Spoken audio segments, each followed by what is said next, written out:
Let's say the verse for the refuge and bodhisattva. Dāne kyabso che, dāye jun nyenge tso namge, dōla penjir sanje drobar sho, sanje che da tso ye chon. Chanjo pado dāne kyabso che, dāye jun nyenge tso namge, dōla penjir sanje drobar sho. The verse is on page 8 in the prayer book, distributed by the Southeast Asian group. Sure.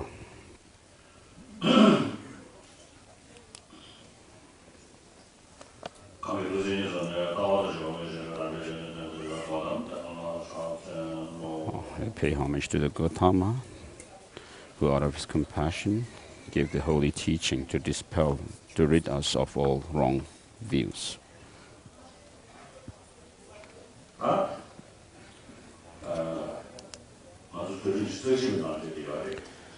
We are in the 21st century now, and in this world there's been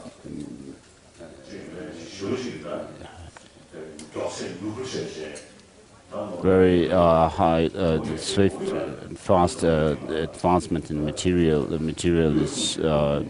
development.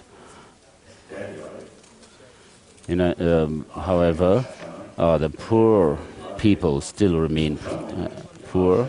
In Africa, there are so many of them, and in India also, and Bangladesh, and China. So the material development has to continue. Of course, it will happen, and it must.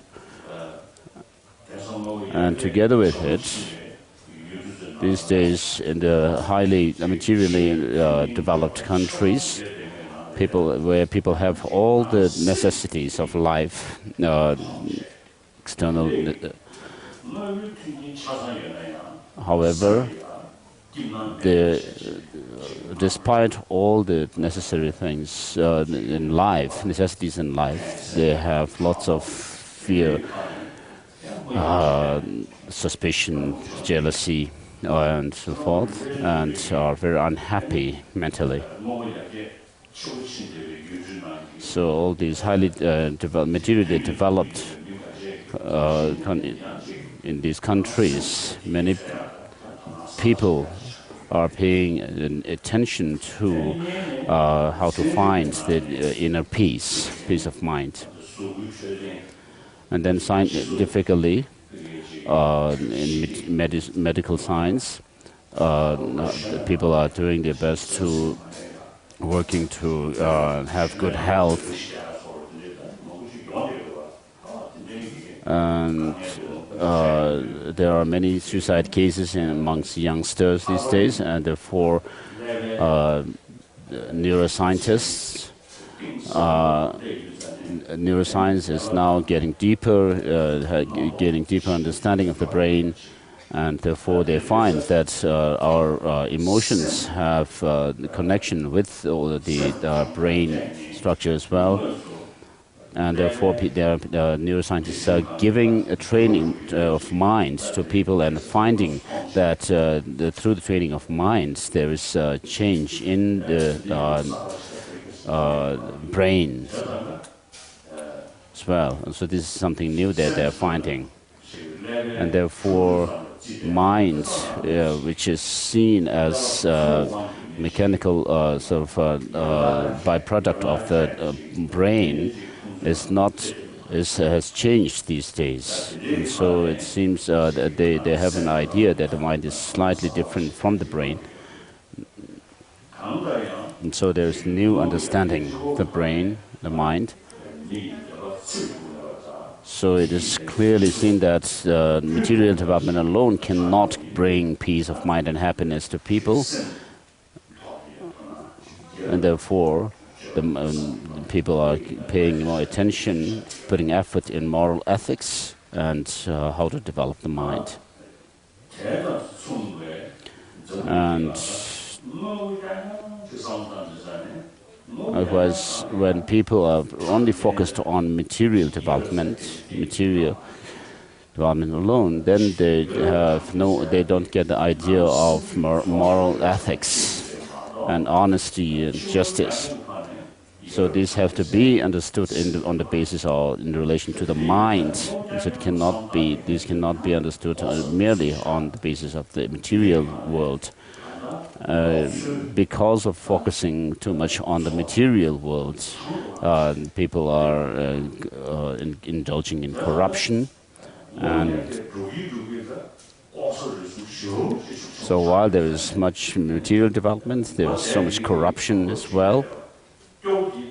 And therefore, the rich ones are getting richer, and then the poor ones still remain poor. And therefore, there is this huge difference or gap between the rich and the poor in the world.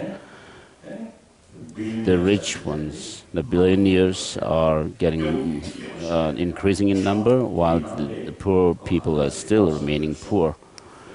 And there is so much corruption and lack of honesty and justice. So there is this problem in the world. So regardless of whether people are believers or not, it is necessary to have honesty and transparency in the world. And therefore, moral ethics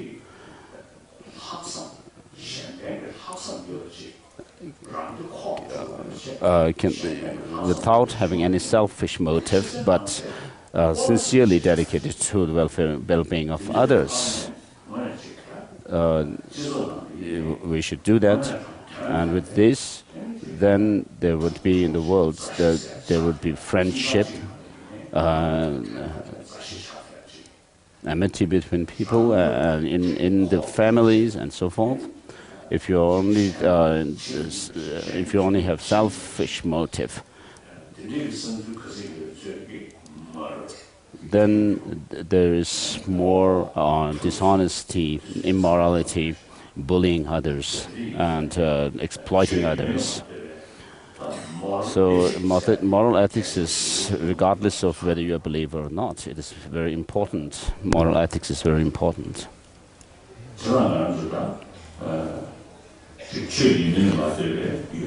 So irrespective of whether you're a believer or not, in any country, it is very important to have honesty and moral ethics. In Tibetan society, moral ethics is we have some kind of a habit of moral ethics amongst Tibetan communities. Therefore, where there are Tibetans in the different parts of the world, people find it more French. But Tibetans, even Tibetans are losing their moral ethics in different parts of the world, and people are getting concerned. So where there is material affluence in the world, people also need to pay more attention to moral ethics. So if you are only indulging in material development, then you would lose the moral ethics. So while we have the material development, we should also improve or promote this moral ethics in our communities. All the major religious traditions of the world teach the same message, have the same message of honesty, moral ethics, and kindness, love and compassion. But the unique thing about Buddhism is, in order to progress through the paths and grounds, you have to know the nature of the basis or the ground, the reality, and based on understanding of the reality of things, then we are taught how to train or transform the mind.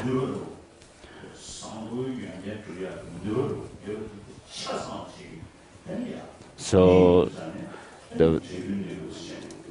when the potential of the nature, natural workings of the things is fully fulfilled, then we can talk about, we have the process of transforming the mind. So even Buddhahood comes through the understanding the reality.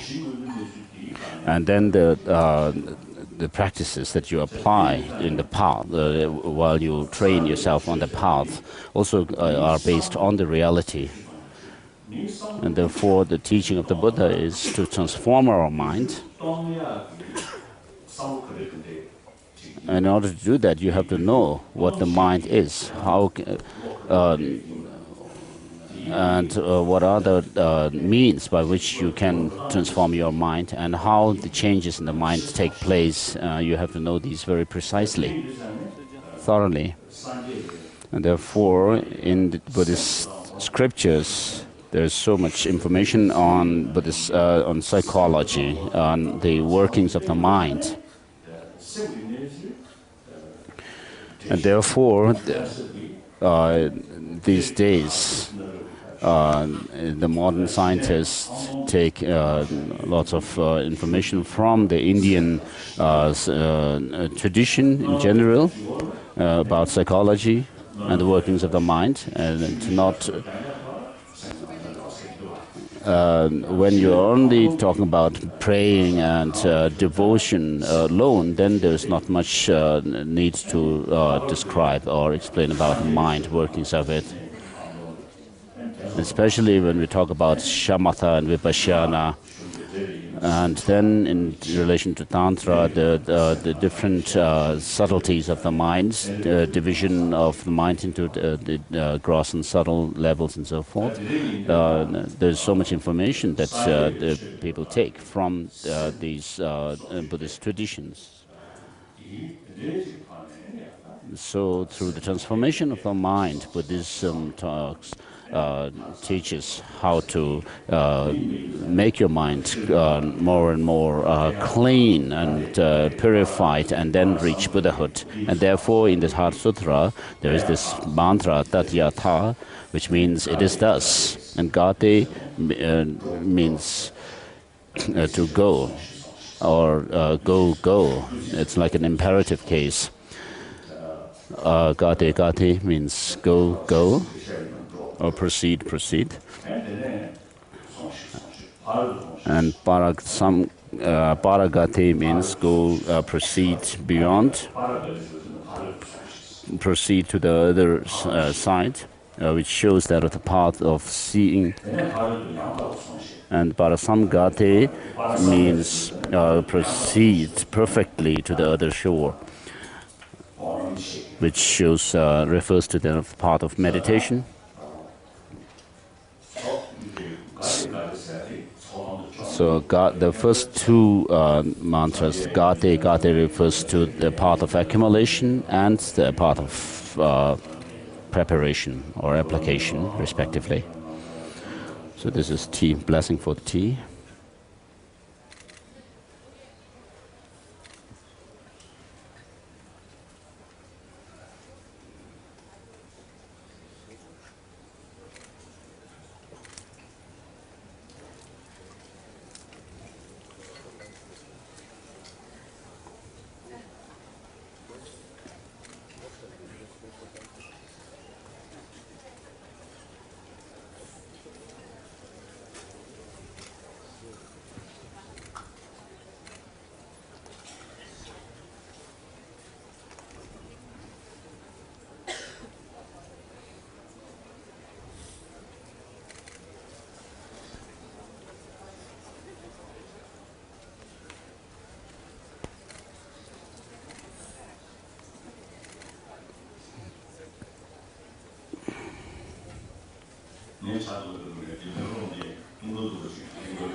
Someone is saying, I take tea. While I'm taking the tea, the mug is touching the microphone.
So please continue drinking your tea while I continue to teach.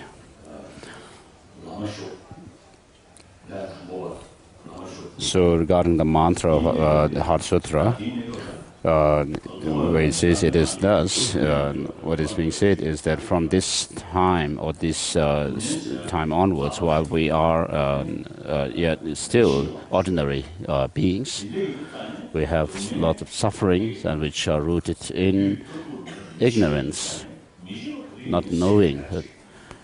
So because it comes from ignorance, therefore it can be overcome. The ignorance can be overcome through the understanding and knowledge, and therefore there is an end to suffering. And therefore, since ignorance is within your own mind, you have to also find the knowledge which dispels the ignorance from within your mind as well. And it cannot go away merely by praying. So you have to know what this ignorance is ignorant about. You have to search that.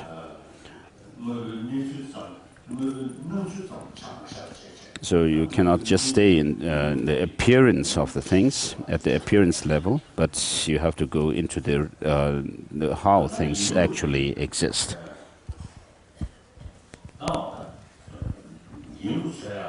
So in order to find or search the reality, we are here talking about the view, how we perceive things, or how we identify the reality with our mind. So usually I say that the essence of Buddhism comes down to 2 points, which are the philosophical view of dependent origination or interdependence, and the conduct, ethical conduct of non-violence or non-harm. So the reality is everything is related, interdependent. But to us, when things appear to us, for example, if it's something which is like pleasant or pleasure experience, the experience appears as if it is a standing alone kind of an experience of bliss. And similarly, it is the case with that of the sense of I.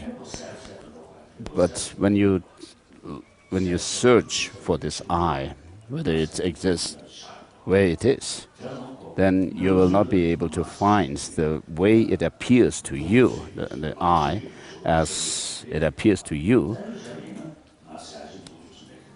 You will not be able to point to something as being I that stands alone as it appears to be. But that does not mean the I or the self is not existent. But it does exist. How it exists is, it exists by way of dependence on other factors. And apart from that, there is no existence of an I. So this is the reality. So through your search, you have to find, you'll get a perspective of seeing how this exists. And therefore, in Buddhism, this interdependent nature of things is taught. So within which there is the causality, dependence by causality, which is to say that things, the events arise through their causes and conditions which precede them. And similarly with the I, the sense that you can talk about the I in dependence on the psychophysical constituents or aggregates, and therefore you can talk about an old person and young person in dependence on these aggregates. So the reality is the I is dependent on psychophysical aggregates, but how the I appears to us is that it appears as if it is an independently existing phenomenon, which is like a master or a governor of the body and the mind. So there is this appearance of a solid I. The greater this perception or conception is, the clinging to this kind of I is, you become more agitated, more easily agitated when something goes wrong with that I, when some disturbance happens to it, and when something that appeals to you happens to you, you get very great attachment as well. And so through Buddhist psychology, in Buddhist psychology, you will know, if you study these are explained, and you can understand the workings of the mind. And based on such notions, we have suffering. Suffering comes about, which suffering happens through the influence of these distorted views.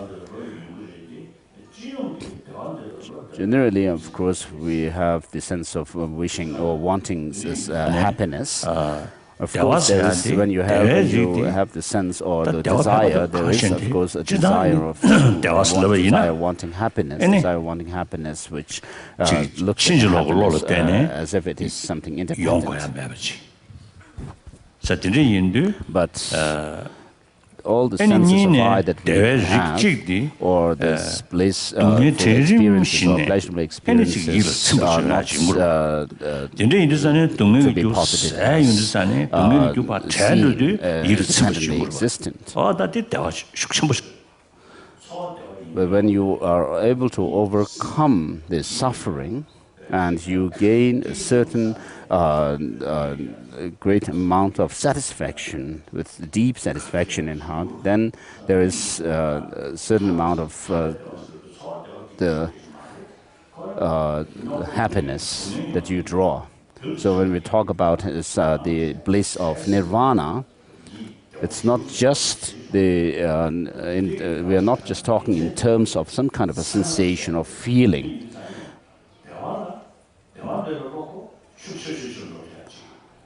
But because happiness, this kind of the wish for happiness that we have can be increased.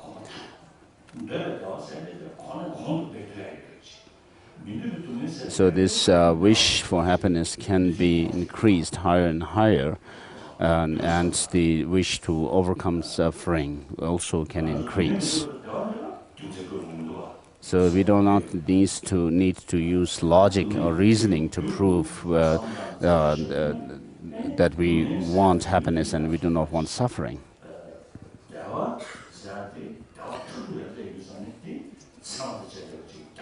So when you develop happiness or bliss more and more, it is, and then ultimately you reach the highest form of bliss, fully experience. These are based on valid reasoning and cognition. So the suffering that you don't want and you want to overcome is something which you can put an end to. And therefore, the process of overcoming suffering is by following the path. The first path in the five-tiered path is that of the path of accumulation. And in all the three vehicles of Shravaka, Svajeka, Buddha, and the Bodhisattva Yana, you have 5 paths. And so in all these three, you have the path of accumulations.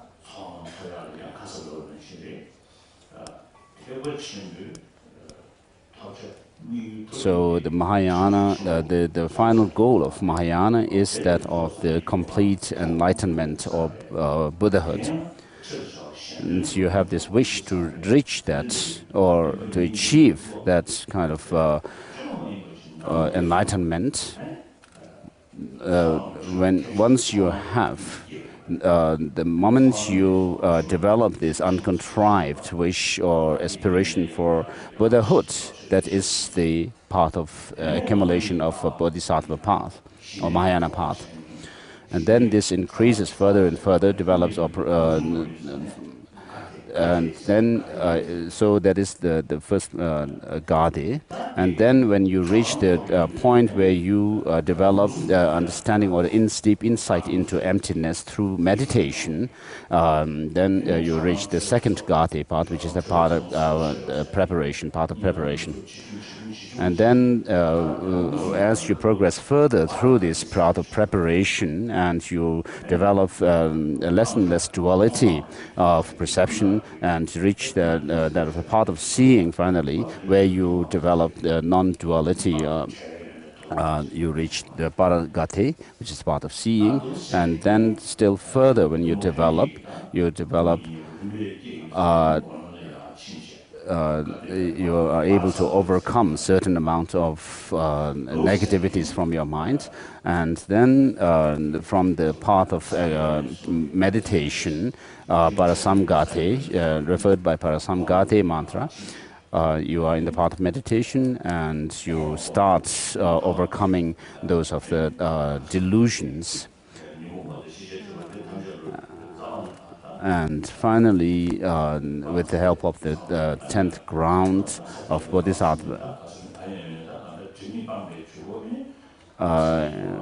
when you are able to overcome both the delusions and or obscuration of knowledge and obscuration of afflictions, then you reach the state of Bodhi or Buddhahood.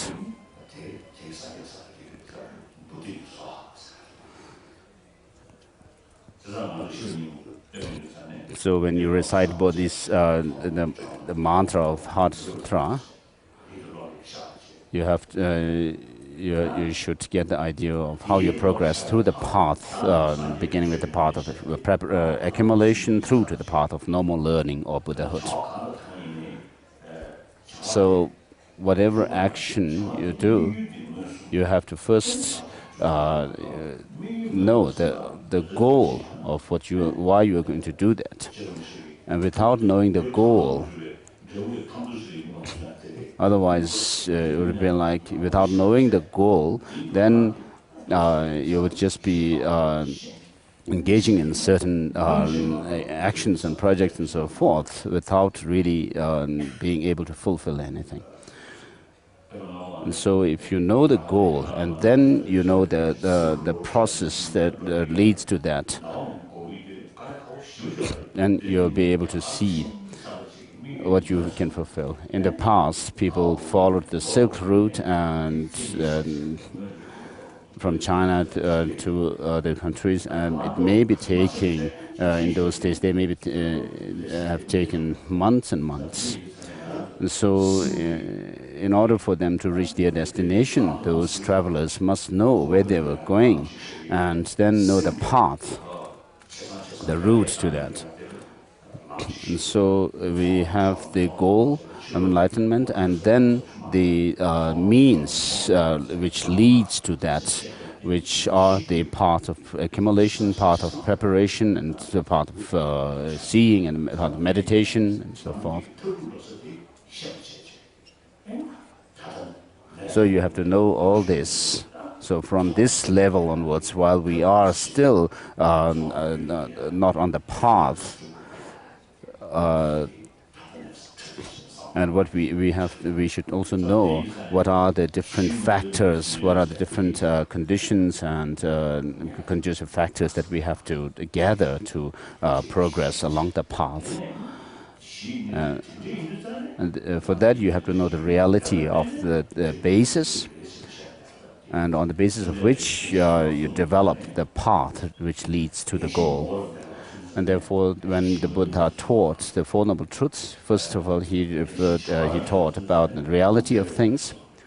And then in the next round of the Four Noble Truths, when referring to the functionality of things, he shows the path. And then in the third round of the teaching on the Four Noble Truths, he shows the goal, where we reach finally.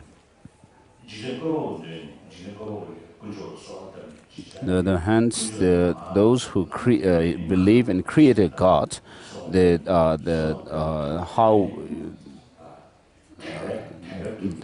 they rely on their prayers, and then by the grace of God, they proceed along and reach their goal. Whereas in Buddhism, that's not the case. We have to know the reality and then find the means and develop the methods within ourselves and then proceed along the path. And Buddha is not seen as an eternally enlightened person as such, right from the beginning. But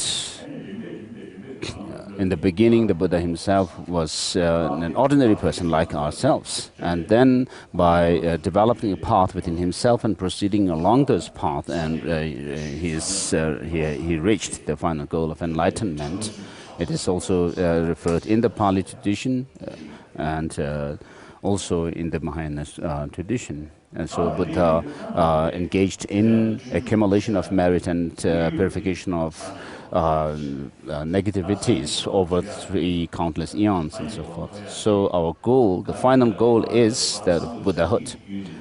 And so we have to reach that goal by proceeding along the path referred by this mantra, Gate Gate Paragate Parasamgate. And so we have to first reach the first level, which is the Gate, level of Gate, the path of accumulation. So when you develop a genuine, uncontrived bodhicitta within yourself, you have reached the path of accumulation. And that also has to be helped by that of the insight into emptiness.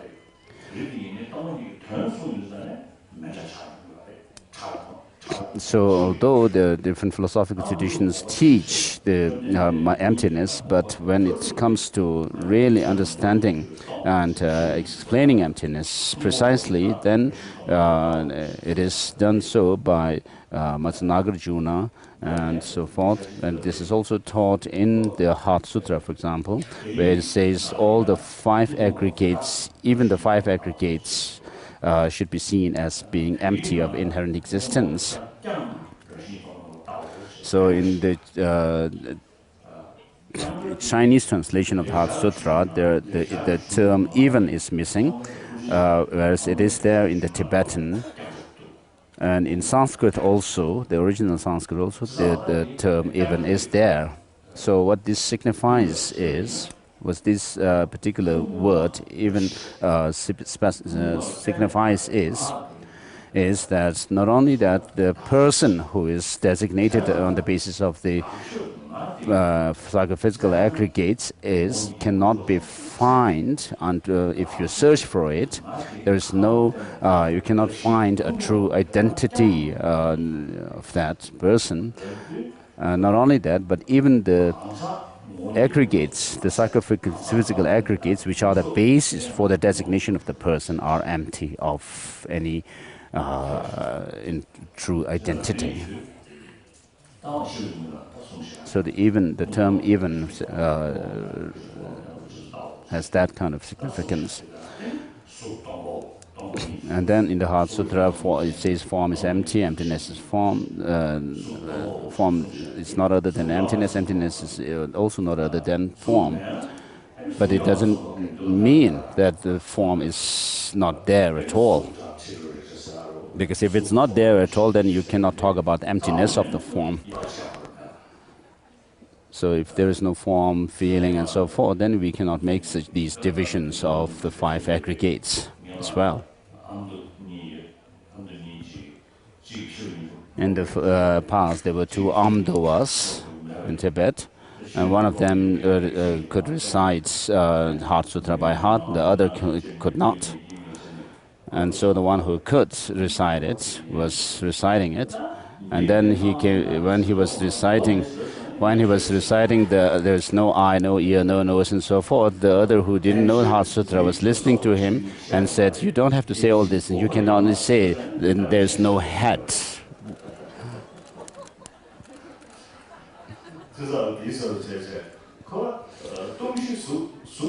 So therefore, if there's no head, then the eye, nose, and so forth also will not be there.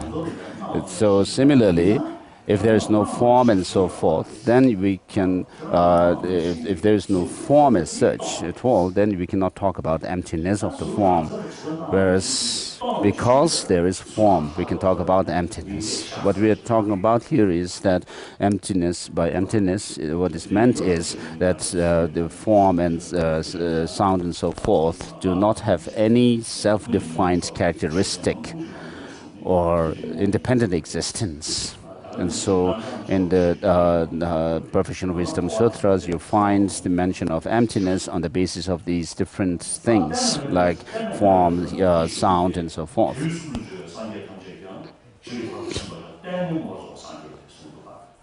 And so in Heart Sutra, it also says that the Buddhas of the three times have become awakened in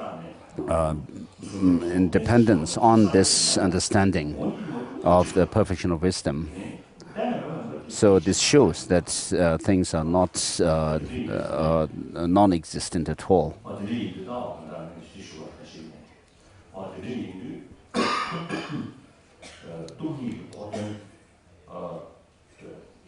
Therefore, the ultimate understanding of emptiness is that of dependent origination. And so, as I said earlier, in Buddhism, the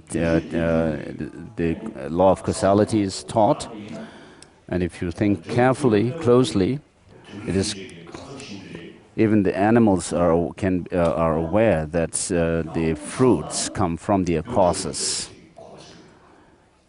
and therefore, if you think carefully, closely, then you can even see that the cause is dependent on or its fruits or effect. Because there is an effect, we can talk about something being a cause.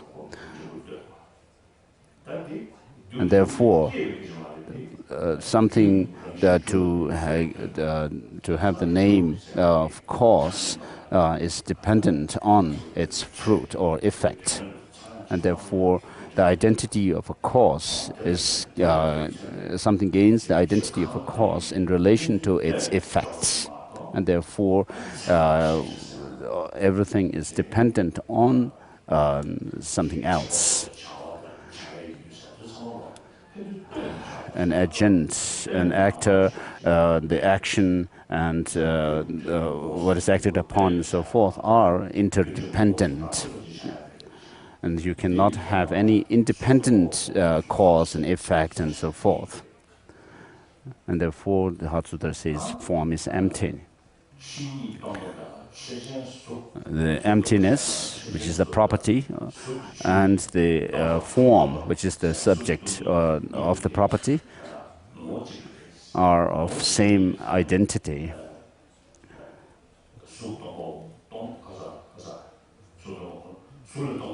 And therefore, it is said, emptiness is not other than the form, and form is not other than emptiness as well.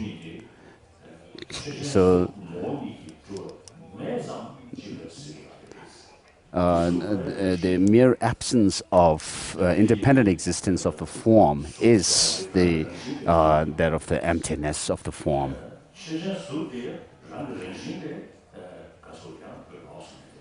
And similarly, the form is not in nature, in essence, other than that of the emptiness of it.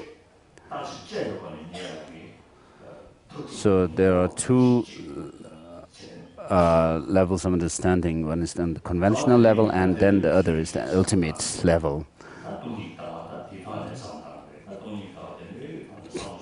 So you have to reflect on emptiness, and when you gain quite a good understanding and make some kind of a difference in your feeling of emptiness, then you'll see how the mind, which is the ignorance, sees things as having some kind of independent existence of things. And when you understand emptiness, you'll be able to see that the ignorance can be put an end to, and therefore there is the possibility of attaining nirvana, as if it's something tangible there.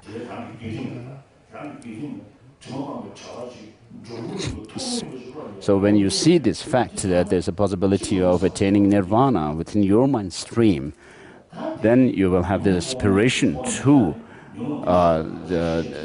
attain that. And when you see the possibility of overcoming all the delusions, then you will be able to see that there is the possibility of nirvana as well. So not only that it is possible, but it is possible for you to attain the Buddhahood, which is qualified by the what is known as the purities. And so you can see through reasoning. Of course, the result is not yet here in your hands, but then by following a systematic path, you'll have something like a map for proceeding to that goal. So with this decisive determination to lead others to the highest form, highest enlightenment, and that you will attain Buddhahood for the benefit of others, then you will,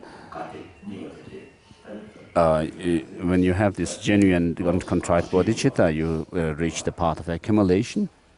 And then by developing shamatha and vipassana, focusing on emptiness, you reach part of difficult. So if I try to explain these things through my broken English, then the whole Buddhism becomes something very silly because of the lack of the vocabulary like that. So in any way, so thinking this way, then you get some kind of sort of something like blueprint.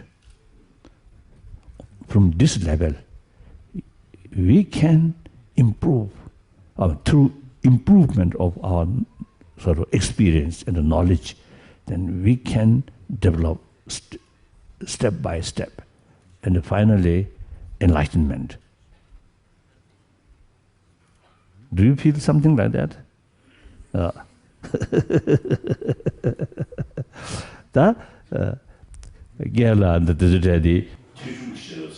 So first of all, you have to begin with the understanding which, or knowledge which arises, which is drawn through study and hearing or listening to teachings. And so which is not very stable, but on top of that you have to reflect and give thought over and over again on the meaning, and then you gain some conviction, and you'll be able to feel that this is the case, there is no other way than this. Then at that point you are said to have developed the knowledge drawn through reflection or contemplation, and then having reached that point, then you further proceed in meditation, and then you develop the meditation or focusing on that of emptiness, the knowledge or the wisdom drawn through that of meditation on emptiness.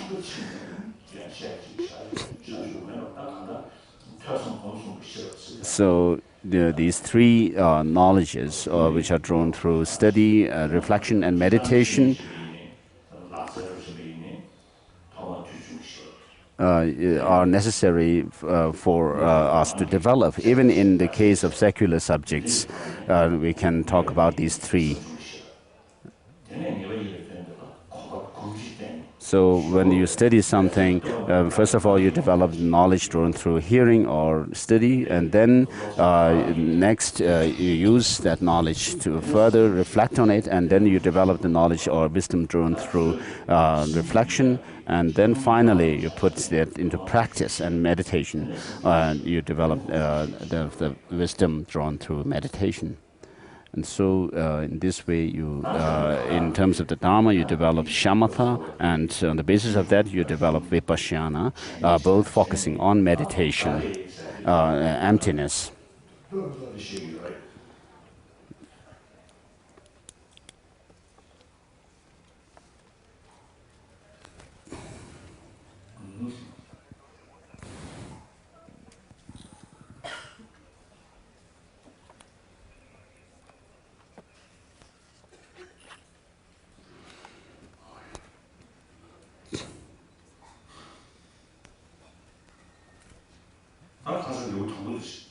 So yesterday we finished the first chapter.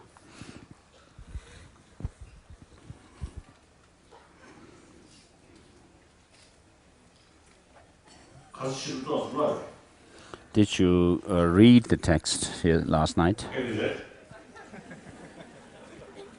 Half sleep.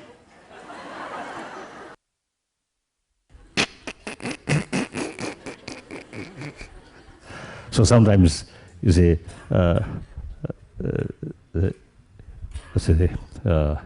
sometimes you say long puja, long sorrow, or say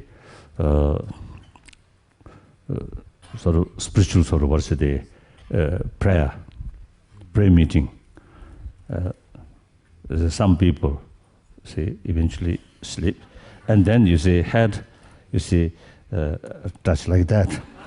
So then they sleep, awake from sleep. You see, this page remain like that.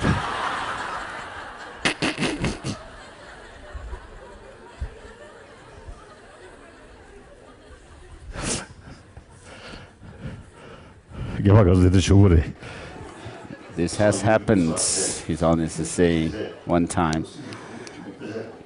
And some monks were sleeping in the prayer, and then when they woke up, the pages are stuck on their forehead.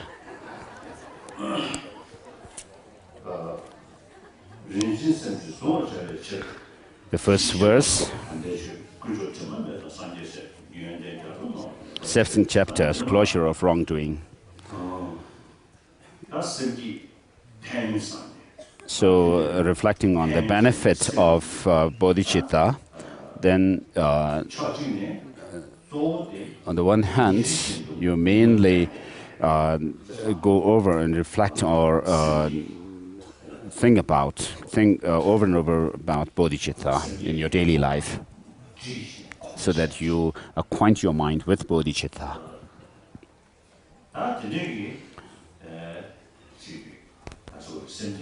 So this bodhicitta, in order to acquaint your mind with it in your daily life, one of the factors for that, if you generate bodhicitta through some ceremony, then you feel some responsibility and obligation to do that, because of having taken the bodhicitta from some lama. And by doing that, taking the bodhicitta or generating bodhicitta by following a lama's instruction, then you also will feel the great gratitude to the lama. And when that happens, it also helps to inspire you further to cultivate bodhicitta.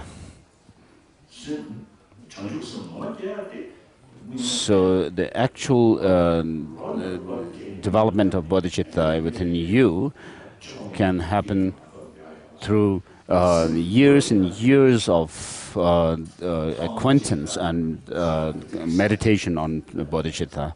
It cannot happen just like that.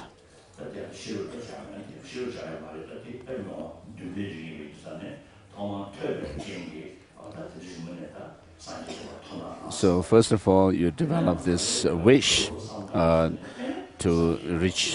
attain Buddhahood for the benefit of all sentient beings. And then as you think over and over again about this, then you will feel that there's no way that I can stay without generating this mind of bodhicitta, that it is indispensable. And then when you put effort further in developing bodhicitta, cultivating bodhicitta, then you will develop the uncontrived bodhicitta within yourself, which the moment you think about generating bodhicitta, it just happens. And so first of all, you have to understand what bodhicitta is and how it's generated and cultivated. And then as you practice it more and more, you come to a point where you feel, oh, if I put more effort, perhaps I will be able to have the real experience of bodhicitta. And then when you actually put effort, you will have an experience of bodhicitta, which relies or depends on some effort on your part. And still, when you push yourself further, you'll reach a point where the bodhicitta arises in you without putting any effort. And so in order to have this inspiration to cultivate bodhicitta, therefore it would be good if you could go through some ceremony to generate it. And then in order to stabilize the actual cultivation of bodhicitta comes later.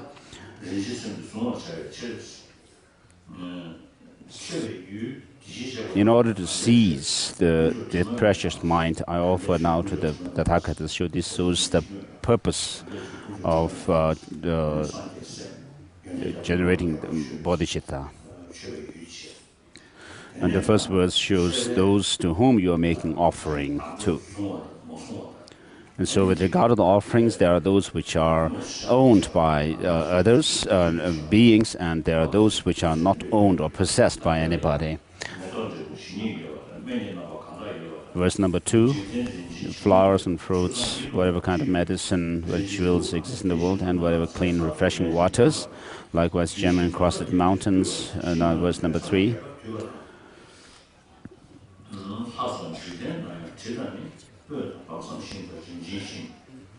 Verse number 4.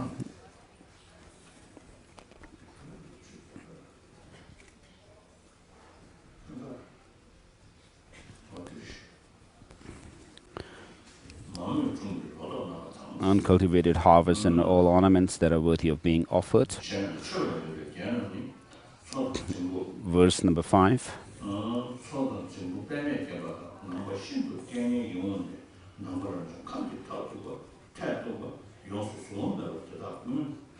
Verse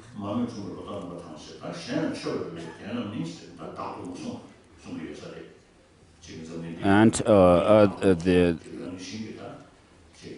all ornaments that are worthy of being offered refers to the landscapes, beautiful landscapes, which are not offered or possessed by anybody, which have very beautiful animals adorning them, roaming around, and so forth. Verse number 6 is finished. Shantideva, the great Bodhisattva,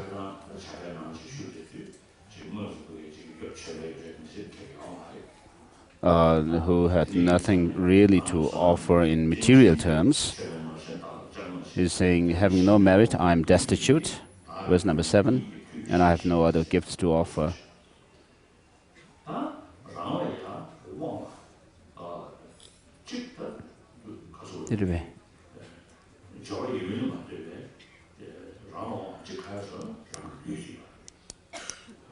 What you possess that you can offer is your body.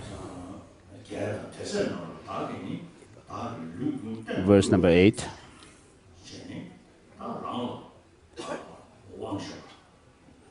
So this body that you own, you're offering it sincerely to those worthy of offering, making offering to.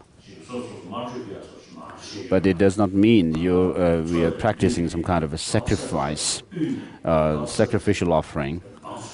But you are saying that you are going to be a servant or at the service of the Buddhas and Bodhisattvas who have in the beginning generated bodhicitta and in the middle accumulated merit and wisdom, and then finally became enlightened.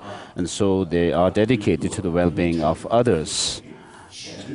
So when you offer your body, what it implies is that you are going to use this body for the benefit of others. So there is no selfish motive there in the case of the Buddhas and Bodhisattvas. So because they only think of, they're only concerned about the benefiting other sentient beings, therefore you are making offering of your body in order to serve others. Eternally shall I offer all my bodies to the conquerors and their children. So from the time you have generated bodhicitta,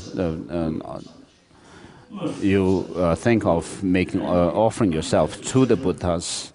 But of course, here you're offering yourself to the Buddhas and Bodhisattvas, but in reality, you are actually dedicating yourself to benefit others, all other sentient beings.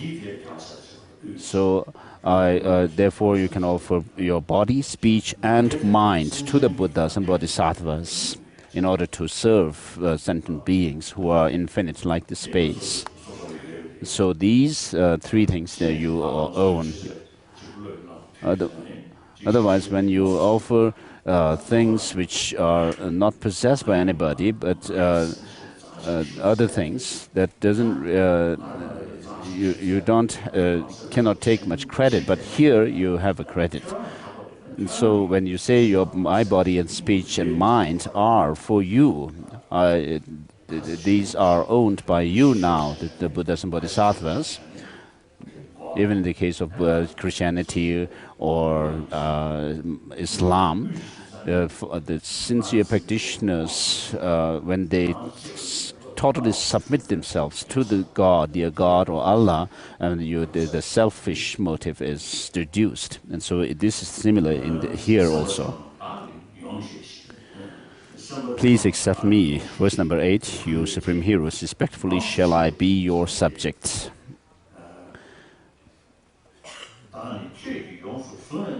Verse number 9.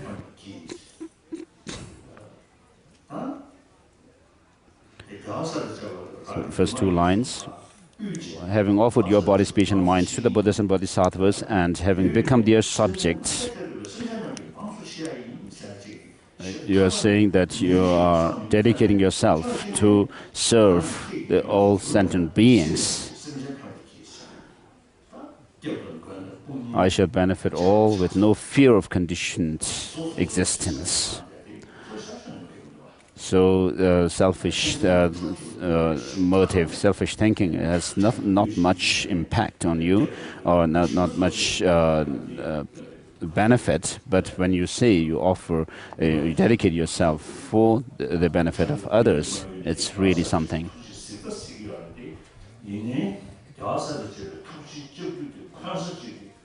So of course the Buddhists and Bodhisattvas never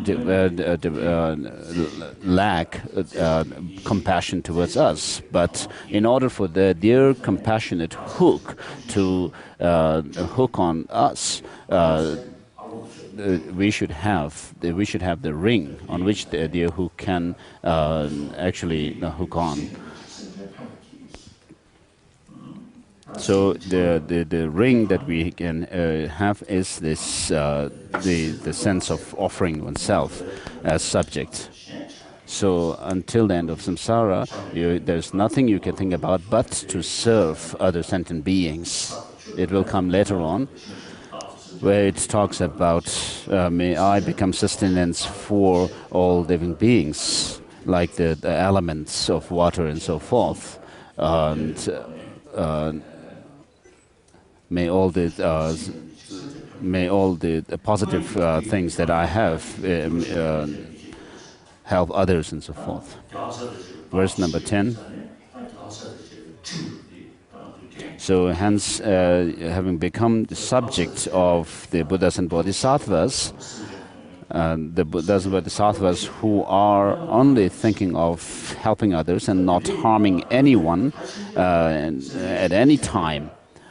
Therefore, from now onwards, if possible, you help others. Even if you cannot help others, do not harm them.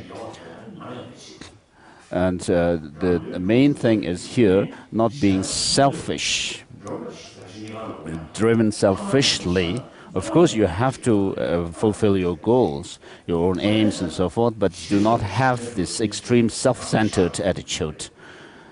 The more you have this the sense of helping others, the more benefit and happiness you have. The more you harm others, the more you suffer.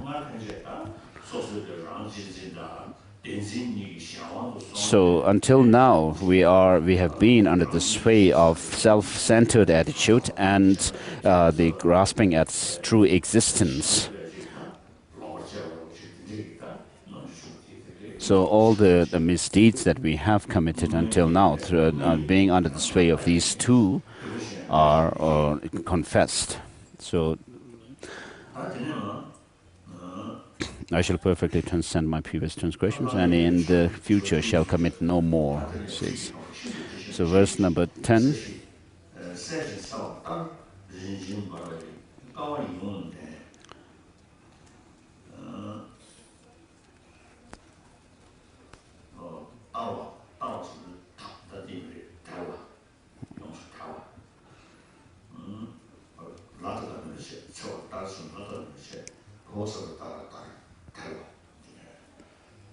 그래. 안 바꿔 그래.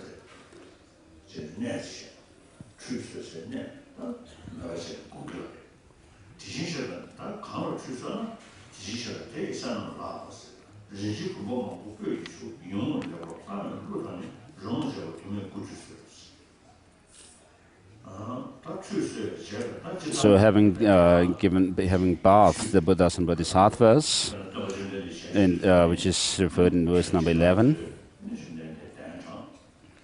In India, in the past, there is this custom of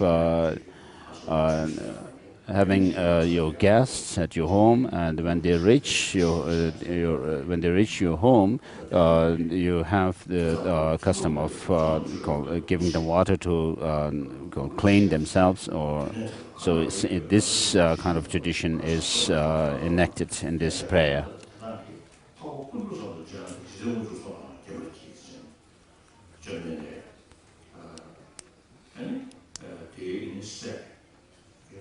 Verse number 13 is read.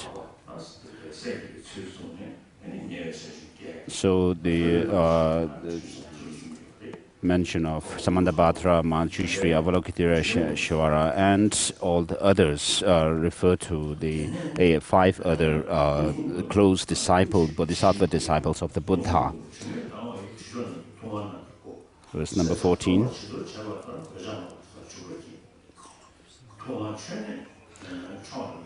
Verse number 15.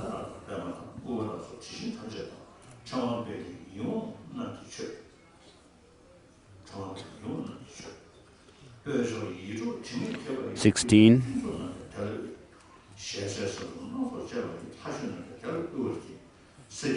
17.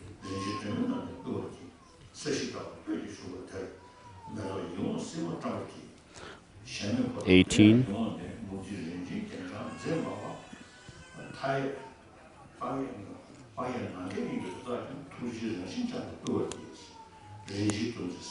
19.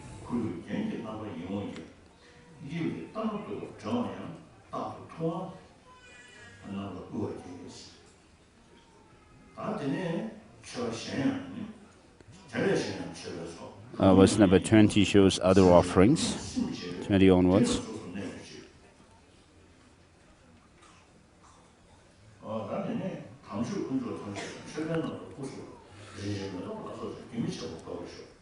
verse number 21 read. And then the summary is given in 22.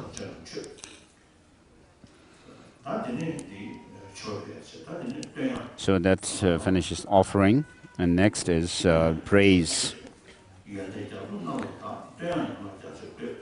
Verse number 23 onwards.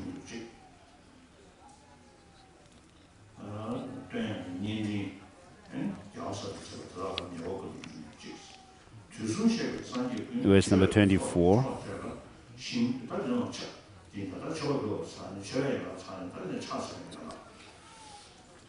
And so, having finished the offering from verse number 24 onwards, that it shows offering of prostrations.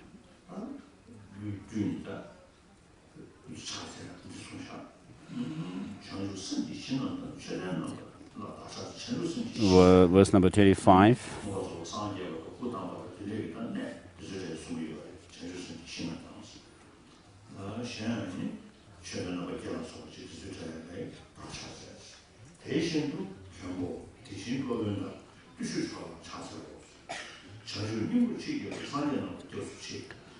Number 26.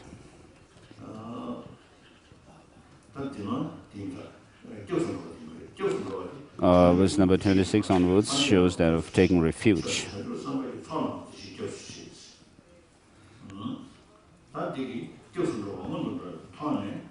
So, having done taking refuge, then verse number 27 downwards shows that of accumulation of merit.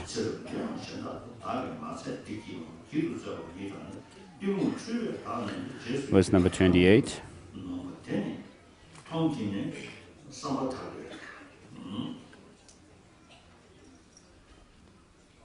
Alors, confession.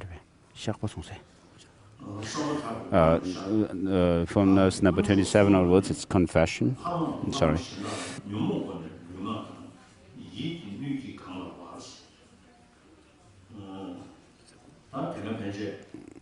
Verse number 29. So far, due to ignorance, and under the influence of which we have indulged in attachment, anger, hatred, jealousy, and so forth, and engaged in all kinds of misdeeds, as well as rejoiced in others doing wrongdoings. So you are confessing all these.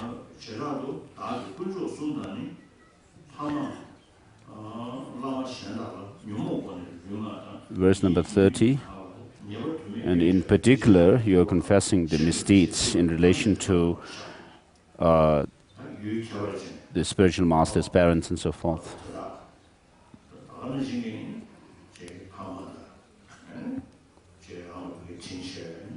So the three jewels and spiritual masters were very special,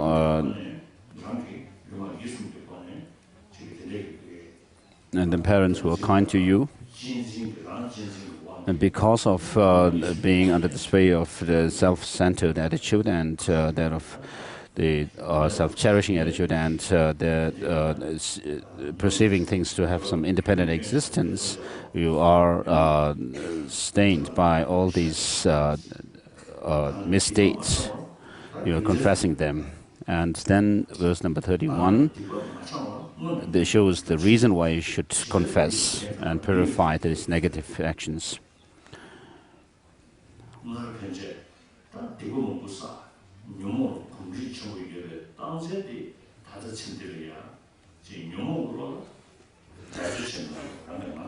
So the indication that we have acquainted ourselves so much with negative activities is that we do not, and even in this life, we do not have to put any effort in doing some, engaging in wrongdoings, but they automatically occur to us, whereas we have very great difficulty in cultivating virtues.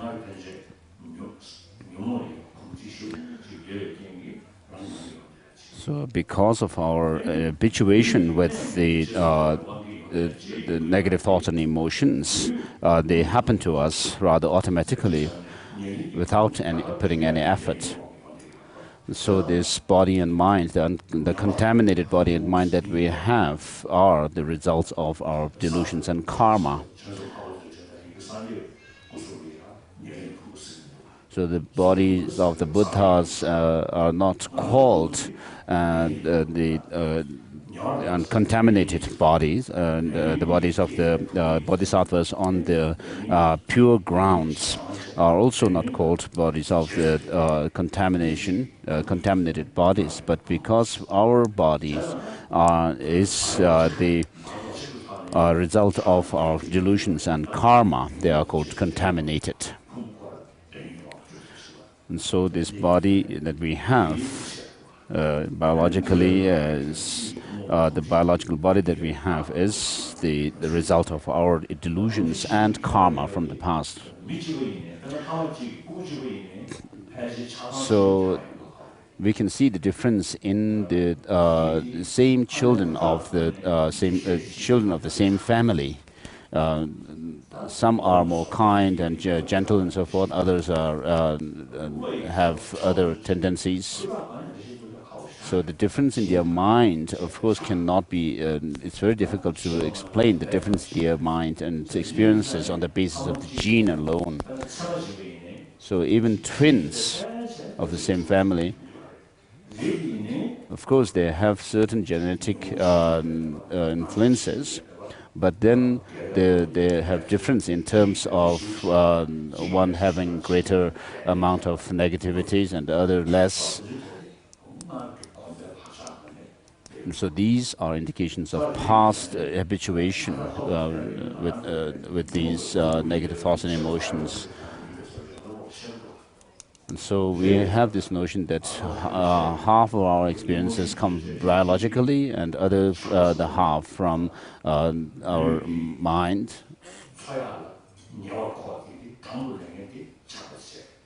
So of course, in order to survive our body physically, we need, it seems we need attachment and desire.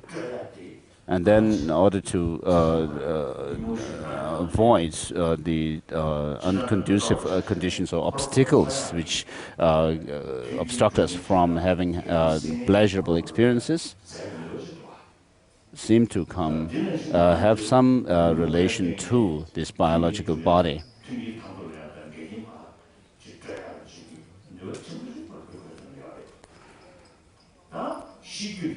So, since we are sentient beings, therefore, we have these emotions of desiring something and averting others, having aversion towards others. But this biological body is the result of our contaminated actions and delusions.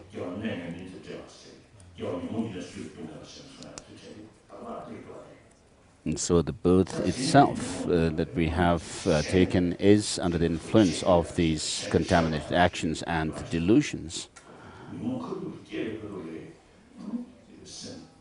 So the moment some disturbing emotions arise in us, it disturbs our peace of mind, and then it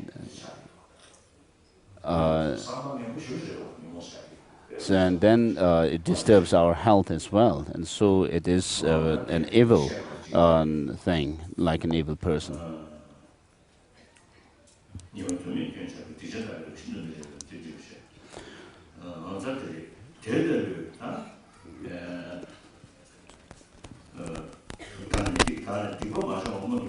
Verse number 32.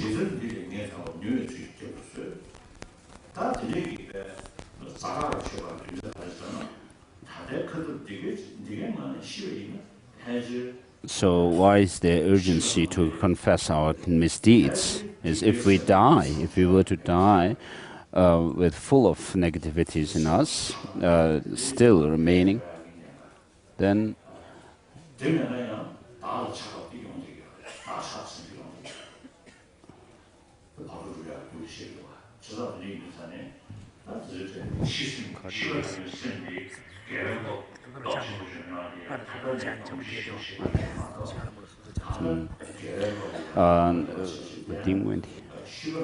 We would have attachment to ourselves.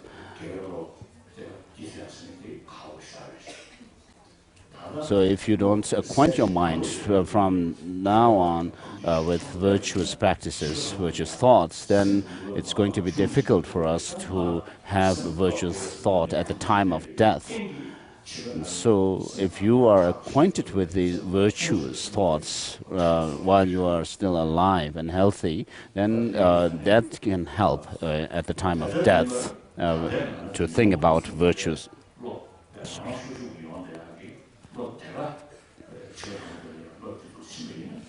So if we were to remain ordinary like now, without having any acquaintance and customation with the positive thoughts, then we will have difficulty at the time of death.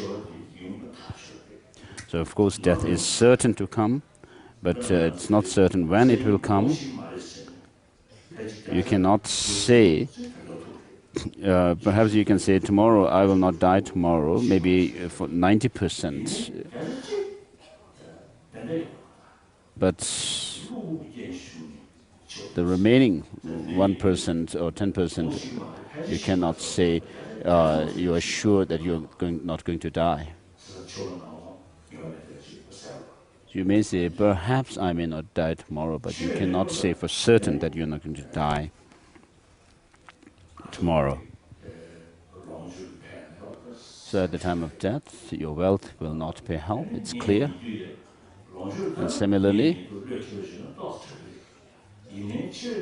the near and dear ones cannot help.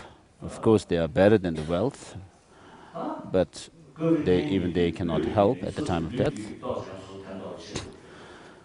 But even this body, even if you may not have the near and dear ones around, but this body may be helpful, but at the time of death, even this body cannot help. You have to leave it behind.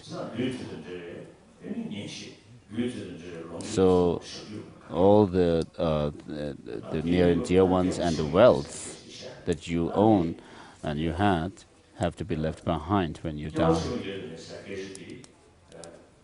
So whether there is a future life or not has to do with you, whether there is future life, your future life or not.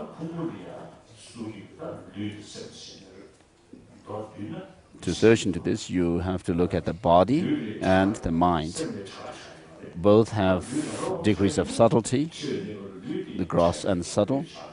At the time of death, you leave this gross body, and then your mind is left, and all the gross forms of mind also cease, and what is left is the subtle mind. One example of that, or illustration for that, is during the last 50 years of exile here amongst Tibetans. Clinically, people may have there are many cases where people have died clinically. So their breath has stopped, and then the blood circulation has ceased, and then there's brain death. So clinically they are dead, but still this body that they had remains fresh for 1 week or 2 weeks or 3 weeks. So this is something that we could see. These people were clinically dead, but then their body remained very fresh. So what does this indicate? So some scientists are taking interest in researching on it. So scientifically there's no answer to this, so they have to do research. So in Buddhism, and according to those who believe in reincarnation, and particularly Buddhism, where we talk about the degrees of subtlety, the different subtleties of mind, all the gross forms of mind and wind energy have ceased at the time of death.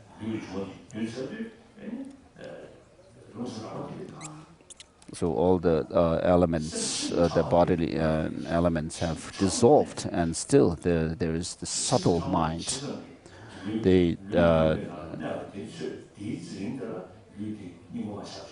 So long as that subtle mind is in the body remains very fresh. As soon as that subtle mind leaves the body then starts giving out foul smell and decompose. In New Zealand recently, one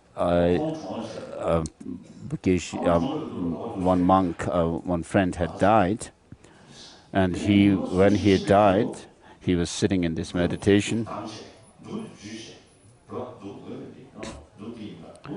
and after 3 or 4 days, he was said to have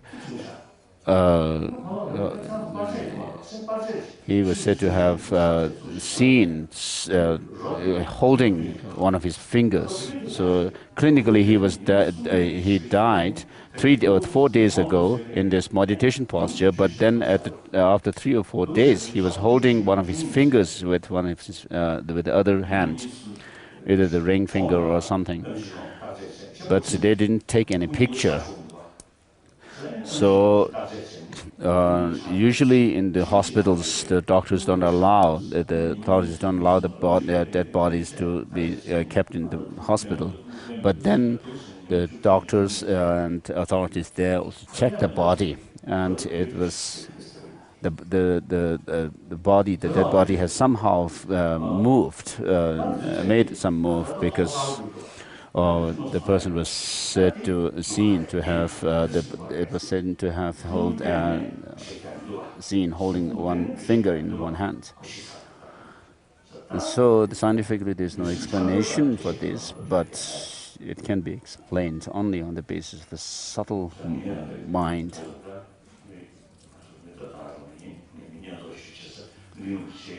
And my precept master of Bhikshu ordination, Yongzhen Ling Rinpoche, also stayed in this kind of meditation posture, meditation, for 13 days. So even after clinical death, there is something which holds the body and not allowing it to decompose. And another reason that there is a mind, there is a past and future life, is that there are people who remember their past lives. So if you check carefully your own children, sometimes parents find their children rather mentally disturbed or something. But then if you really, perhaps you can check carefully, you might be able to find some indications of experience from the past. So in the 70s, I met 2 Indian girls, one in Patiala and the other in Kanpur. So the girl in Kanpur was a student who died at a very young age, and because of her being very young at the time of death, her parents still were alive, and so she could remember her past life's parents, and therefore she got 4 parents. So you have to be able to explain this. How is this possible? So this is one reason for reincarnation.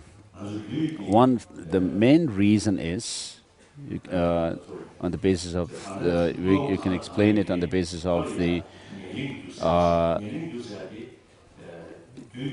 law of causality. So anything which produces effects have a substantial or primary cause. For example, if you want to make a clay pot, you have to have the clay, and you give shape to this clay.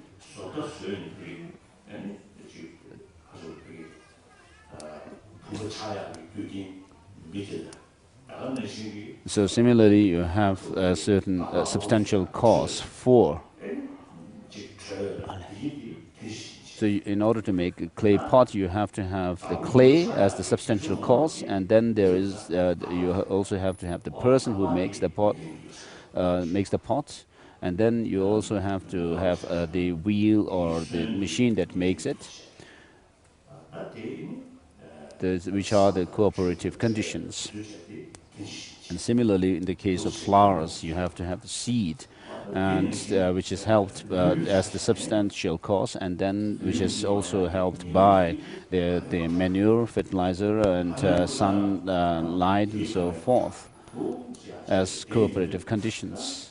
And so, in the same way, in our case,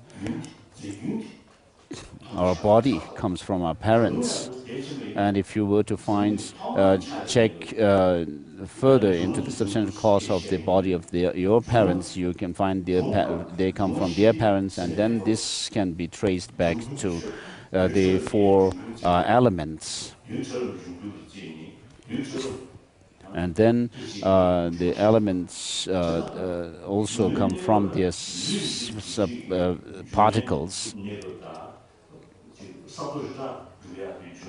So in terms of the elements, the elements that form our body and the elements that are inanimate out there are the same in terms of the substantial cause, but then at some point certain elements combine and becomes a basis for giving rise to some sentient beings. So the body can be traced, the substantial cause of the body can be traced back to the Big Bang. So from at the time of Big Bang, that substantial cause has started. And Big Bang itself happened because of huge explosion of energy, and therefore you have to have energy for that Big Bang to happen. And therefore you have to have, for that energy, you have to have some cause. And as it is said in the 400 verses, there is no beginning to things. So of course we are not saying that the substance that was there even before the Big Bang is this body, but we can trace the substantial cause of this body to that.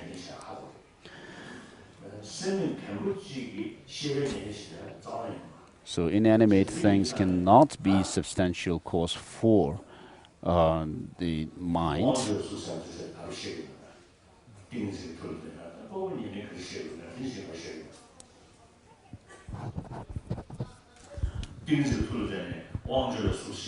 So there are certain forms or physical things which are said to be the result of concentration, power of concentration. I don't know how to explain that, someone is saying. So what is the substantial cause for that? So inanimate objects cannot become substantial cause for a consciousness, which has the nature of knowing and clarity. So there are two things here, so inanimate and animate, or mind.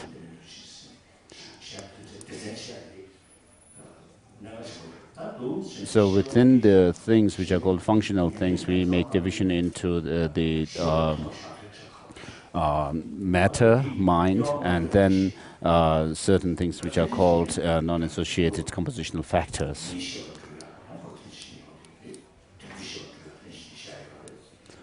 Of course, the basic mind itself, which is clarity and awareness, has its own substantial cause in a previous moment.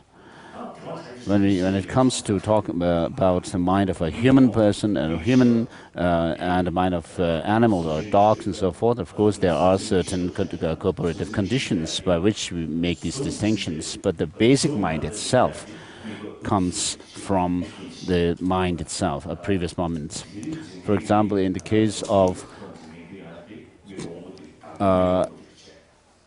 so with regard to the substantial cause and cooperative factors, we can talk about I consciousness, that when we look at some physical object, the physical object becomes the cooperative condition or the objective condition of the consciousness, and then there is the consciousness which precedes the I consciousness itself as the substantial cause. And that in turn can be traced back to as substantial cause to that of this very subtlest level of the mind, subtlest form of mind.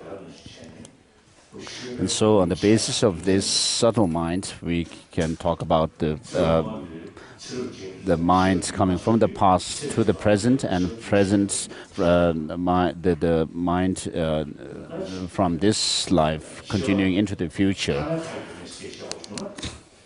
So there is no beginning to the mind as such, but if it asks whether there is an end,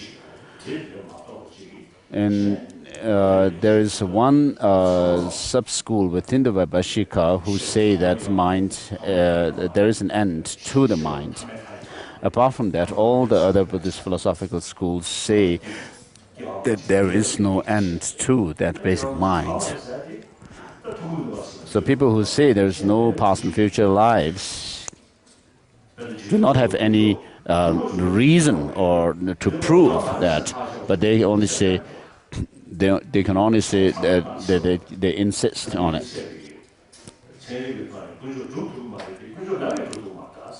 And with regard to Creator God, of course, scientifically, neither the scientists can prove the existence of God, nor can they disprove it.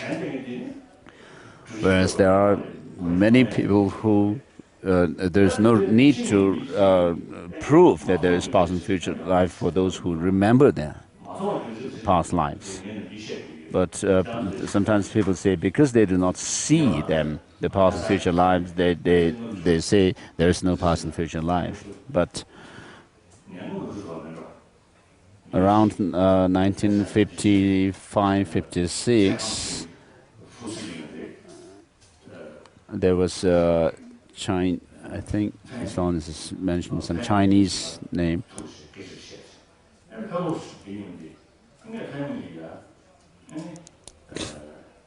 His Holiness one day met Fan Ling.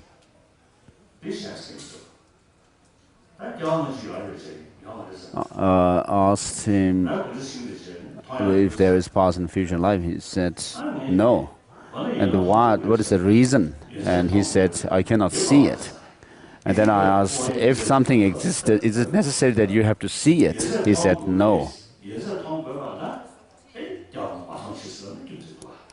If you can, of course, use the reason that if there's something, if everything that exists has to be seen, has to be visible, and therefore there's no past and future life because it's not seen, then of course there's some justification, but that's not the case. Everything that exists is not necessarily seen.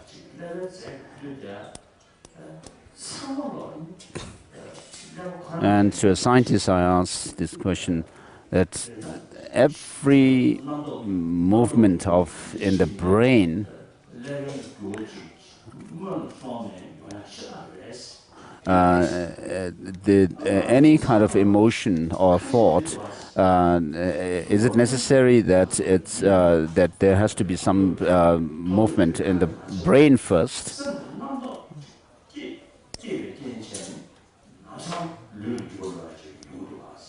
And then I asked, if that is the case, then there are cases where a very subtle change in the mind, your conception, the thought, isn't it? There are some cases where this kind of very subtle thought can make some change in the brain. And he said it could be, but it cannot. happen.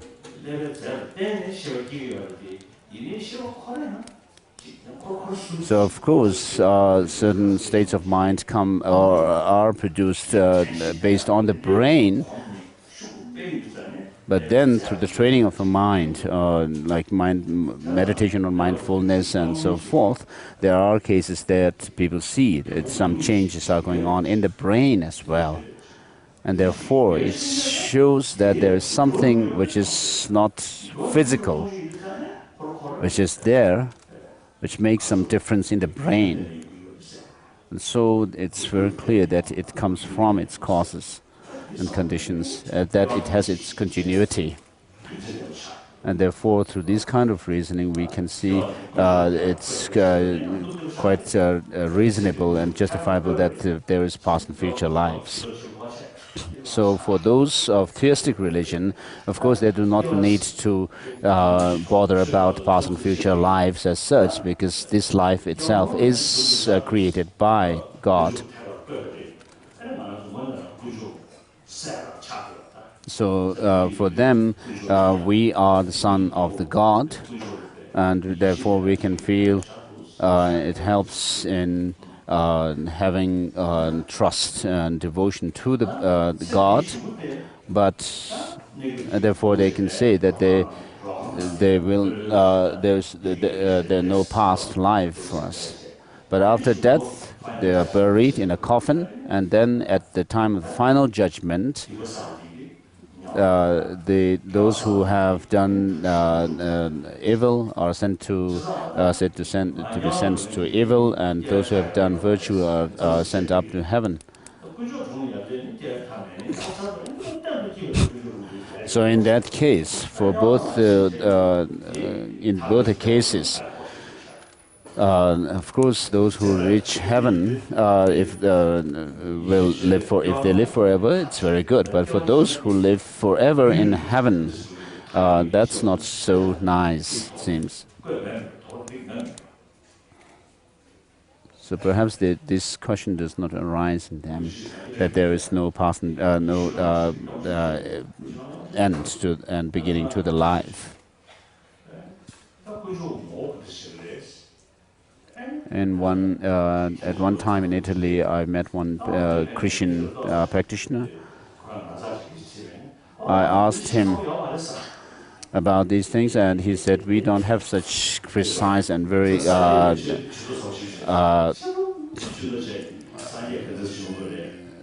precise explanation. But in Buddhism, we have such a very detailed explanation of things, how, why such things happen, and what are the causes and conditions for this and all this. So it doesn't seem like the Buddhism is being rather pokey about different businesses. So you have to really ponder over and over about the things. So Buddhism really emphasizes on doing investigation a lot, whereas other traditions like theistic religions do not emphasize on that. Of course, nevertheless, they help their followers.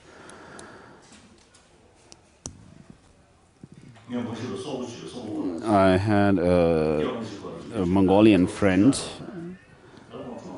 in the 60s.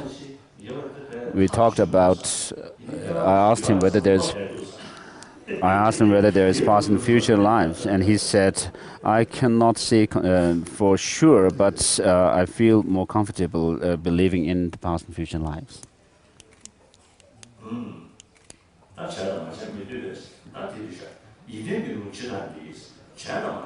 Verse number 33.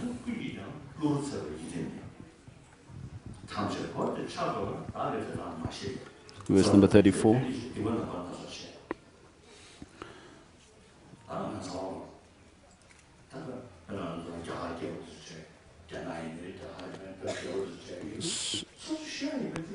So the kings in India and China and so forth had very huge palaces. And then in China, for example, they built, Chinese emperors built the Great Wall of China and so forth. Perhaps they may not have been concerned about their death. And then the rich people accumulate so much money. Perhaps they have the notion that they're going to live forever. But then when death befalls them, nothing happens, nothing helps. All these years of toil are in vain.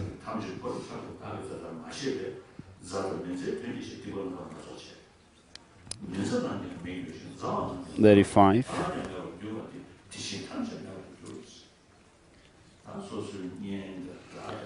So your friends, foes, and so forth, most of them will die within 100 years. You will also be not there. 36.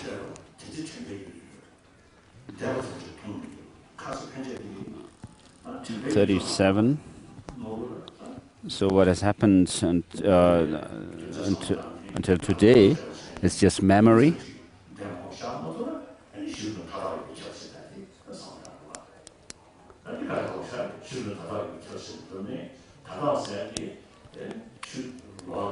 So in Sautrantika philosophy, it is said that whatever exists is present. And it is very difficult thesis to hold on to. When you break down the time into hours, minutes, then seconds, and milliseconds, so forth. Verse number 30. 38.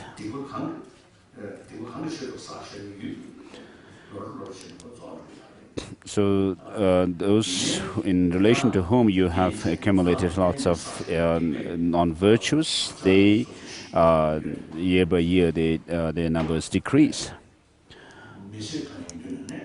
But the misdeeds that you have done are right in front of you. Verse number 39.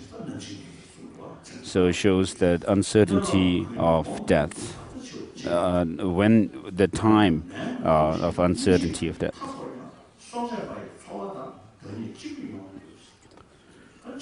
Verse number 40. So this shows that there's nothing can help except the dharma at the time of death. So if it were a lama who is surrounded by his close disciples, those disciples cannot help the lama. And then in the family, your spouse and children cannot help, for whom actually you have forsaken your life.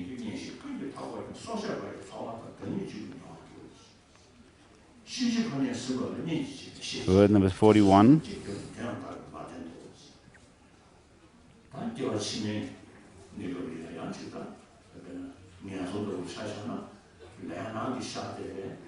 So if you are born into the hell realm, or for example, you see the messengers of death or evil, which actually appear because of your karma.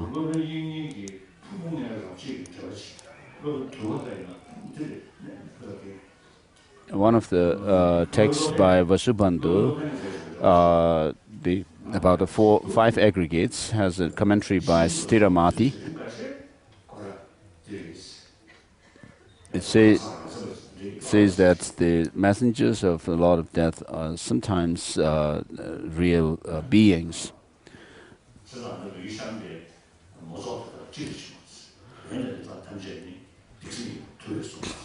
So later,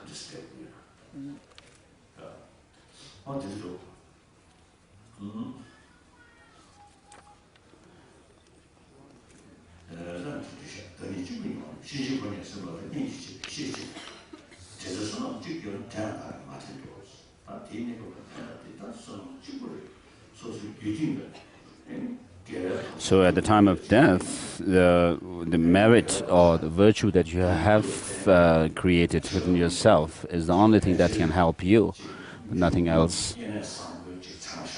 And because of that, you may have some indication of a good rebirth, some kind of a vision of a good rebirth. But sometimes you'll see,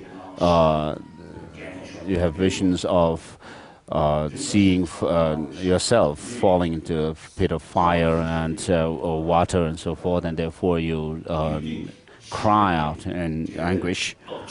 So these are there because of the power of your positive and negative actions.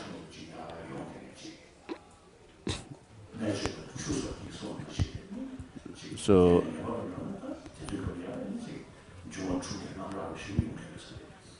if your negative actions, negative karma is very powerful, then you get such very fearful visions.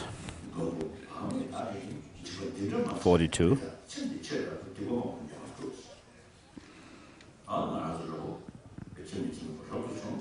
So for monks and nuns who have the Pratimoksha vows, Bodhisattva and Tantric vows, and have taken them, and although you have so many vows to keep, but you are not able to keep all these vows, but because of recklessness or unconscientiousness and many other afflictive emotions, you indulge in lots of negative actions. 43.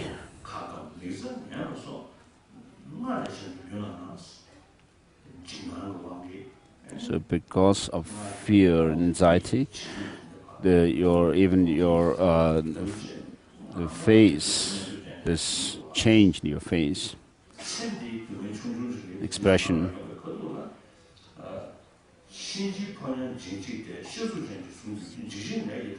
44.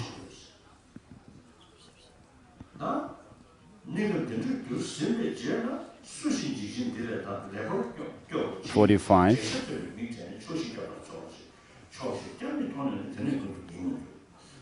46. So we stop here for now.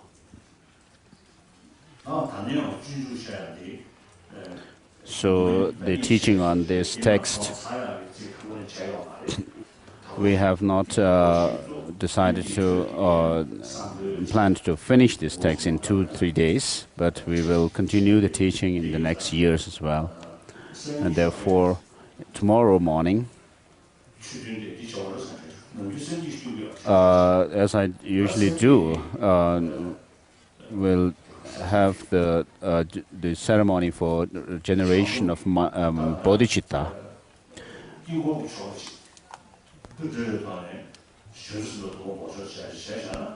I'll do it in connection with a mandala, and also we'll also have the ceremony for taking Bodhisattva vows. So I will do Avalokiteshvara initiation tomorrow morning. And in connection with that, then we'll have the ceremony for bodhicitta and taking the Bodhisattva vows.